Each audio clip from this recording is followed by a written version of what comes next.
45% of US adults aged 40 to 59 say they'd rather visit the dentist than meet with a financial advisor. 2/3 of them would not do business with an insurance advisor that has an out-of-date site. The most important activity was not inspiring workers, not providing jobs. And he's quoted as saying, having this clarity on his niche helped him double down on this new price point. And is there a time and place to bring up financial topics? Yes, you kind of sort of have to.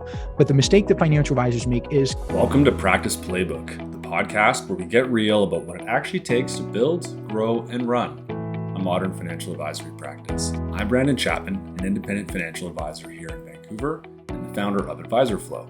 Each episode comes straight from one of our live sessions, but trimmed down into quick, practical insights you can take back to your business right away. So our mission in this deep dive is to unpack a unified two-step system. We're looking at how you precisely identify a high-margin niche and then build this automated digital ecosystem to capture them flawlessly. Right, moving from theory to actual execution. Yes, and we're pulling insights today from a really great set of sources.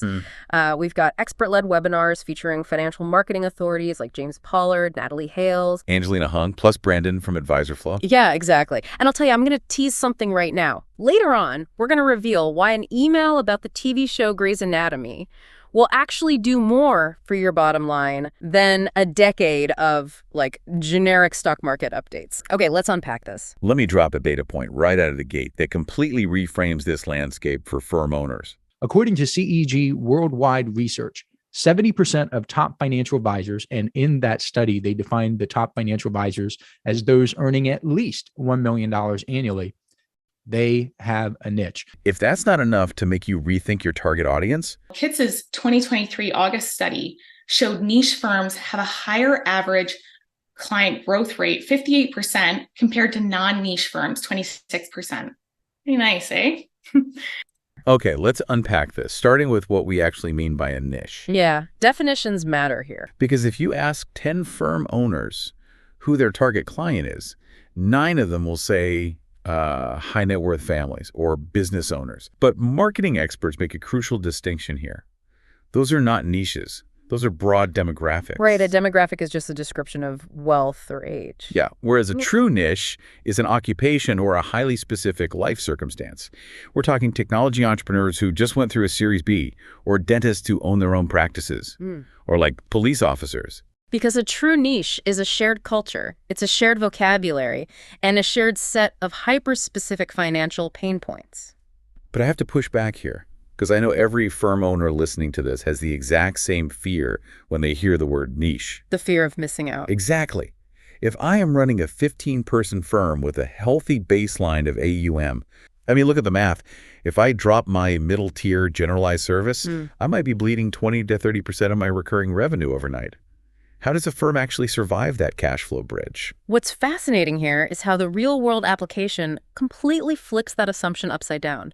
You aren't bleeding revenue. Okay, how so? You are pruning the branches to make the tree grow taller. Let's look at Brian, one of the case studies we're analyzing today. Brian is a financial advisor who struggled to pick a niche because he was worried about alienating potential clients. He was really hesitant to talk about his personal struggles, thinking that as an advisor, he should be totally infallible. So he struggled to connect with his ideal audience. We did a deep dive into his skills and interests, and in the very first session, he gained clarity about himself and saw the misalignment in what he offered and how he offered it. He immediately eliminated the middle tier of his 3 services and increased the price of his wealth management service. And he's quoted as saying, having this clarity on his niche helped him double down on this new price point. Now, Brian helps burned out professionals do the work they love through financial planning and personalized mentorship. Brian's business development strategy is more focused. As a result, he dropped a lot of the investment messaging and bolstered up the pain points of burnout. I will pay Brian whatever he wants because he is the exact antidote to my specific pain. And that psychological shift radically shortens the sales cycle. The client instantly recognizes you as the authority. It's an immediate trust builder. Exactly. And this connects directly to James Pollard's broader philosophy, drawing from the Big The Outsiders. Another survey called the Purposeful Advisory Firm by SEI found that 64% of advisors view themselves as advisors who happen to be business owners. That kills me because you're really a business owner who happens to be an advisor. That's an incredibly important distinction. I want you to view yourself as a business owner first. And one of the best books I've ever read in my entire life, it's called The Outsiders by William Thorndike. And the book concluded that the most important activity was not inspiring workers, not providing jobs. The most important job was allocating capital. When you are a generalist, your marketing capital is sprayed out in a scattergun approach. You buy a billboard, you run generic Facebook ads. You sponsor a golf tournament and just pray someone bites. And it is horribly inefficient. But when you have a specific niche, your capital is deployed with sniper-like precision. Pollard gives a great example of an accountant who exclusively targets attorneys. It was a conference where a whole bunch of attorneys got together, and he's actually a published author. Okay. He took his book and he put it in gift baskets. There's like, you could be a sponsor and put your little item in a gift basket at this conference. He put a book in every single one. That was a clear decision for him on where to allocate his capital. It cost him, I don't know, a couple bucks per book. If there are 1,000 attorneys there, $2,000, $3,000, $4,000. And he doesn't have second thoughts because he knows it's crystal clear, it's targeted. The book clearly says like, hey, I'm an accountant who works specifically with attorneys. And it solves one of the biggest hidden barriers in financial services, which is the intimidation factor. Oh, the AARP study. Yes. 45% of U.S. adults age 40 to 59 say they'd rather visit the dentist than meet with a financial advisor. The financial advisors who have a niche, they are reducing intimidation a great deal because they give their prospective clients the gift of going second, at least second. Because if a financial advisor works specifically with physicians and you are a physician examining that advisor's marketing materials, website, LinkedIn, so on and so forth, evaluating whether or not you should reach out to him or her, it's going to be a lot easier than reaching out to a generalist. Okay, so once you've established this psychological beachhead, you've eliminated that friction. But you can't just hope they stumble across your website, right? You have to actually capture them. Right, which brings us to the digital architecture. Good question, James. Do you still see value in email marketing? Oh my God, yes. Oh my God. It is the number one most effective appointment setting strategy for financial advisors. The problem with email marketing for a lot of financial advisors, they do stock market commentary emails.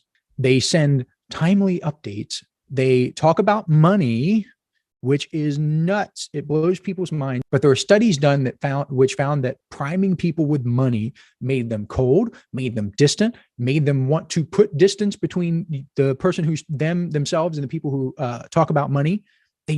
And that's what happens with financial advisors when they're talking about money in their emails. And is there a time and place to bring up financial topics? Yes, you kind of sort of have to.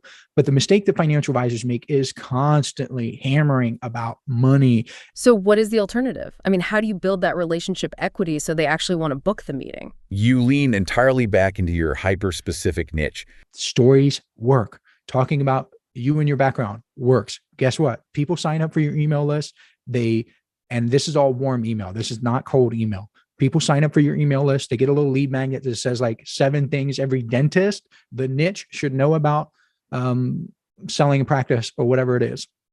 The second email talks about you and your background. And what does it do? It reduces the intimidation. The advisor proved, once again, I understand your world. Exactly. And this goes back to that Grey's Anatomy example I teased earlier. Yes, the ultimate example of hyper-specific content. Somebody asked me, what is the most successful email that you've ever seen?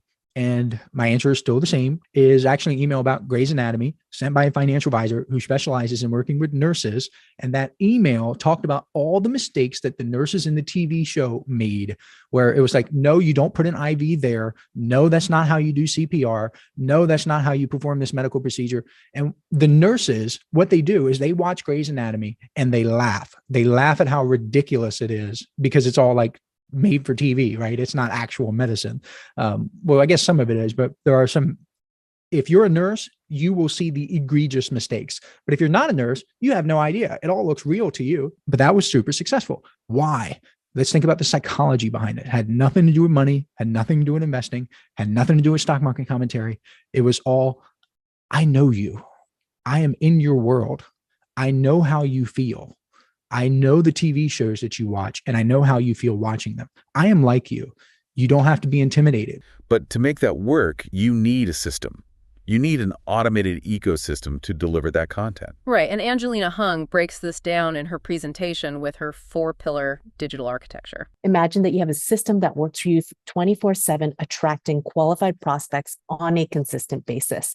These are what we call the 4 pillars for every successful advisor: a website, a lead magnet, email newsletter, and social media. A recent 2018 LIMRA study said that 2/3 of them would not do business with an insurance advisor that has an out-of-date site. So please, please, please make sure your website is up to date. Sometimes a prospect is just not ready to book a meeting, and that's when a lead magnet actually makes sense. Now, the purpose of a lead magnet is to build a relationship with the prospect. Now it's like, oh, they opted into the lead magnet. What do I do now, right? Let's go into pillar number 3, an email newsletter. This is a little bit different. You're nurturing that client. That means you're providing them with helpful, useful information to help them with their finances. Okay, let's get to pillar number 4, social media. So a couple of facts for you. 55% of high net worth investors are on Facebook, 39% are on LinkedIn, and 10% are on Twitter. Just get started. It doesn't have to be perfect.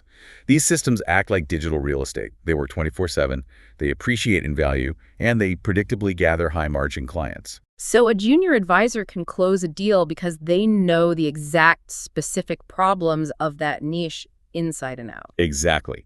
It frees the firm owner up from the day-to-day client management to actually run the business. You move from sweating in the business to scaling the enterprise. To reach that kind of peak efficiency, you really have to stop fighting in the generalist gladiator arena. It's just not worth it. No, it's really not. You have to use that gift of going second to destroy the sales friction, and then build that automated 4-pillar digital ecosystem that speaks exclusively to your ideal client's world, like the Grey's Anatomy email. Avoid that money anxiety at all costs. Exactly. Let the systems do the heavy lifting. Thanks for tuning in to Practice Playbook. If today's episode was helpful, be sure to subscribe so you'll never miss an update. For more tips and insights, be sure to follow Advisor Flow on social media and stay tuned for upcoming episodes featuring expert speakers and practical advice to elevate your practice. Until next time, keep striving for excellence and building a practice that reflects your goals.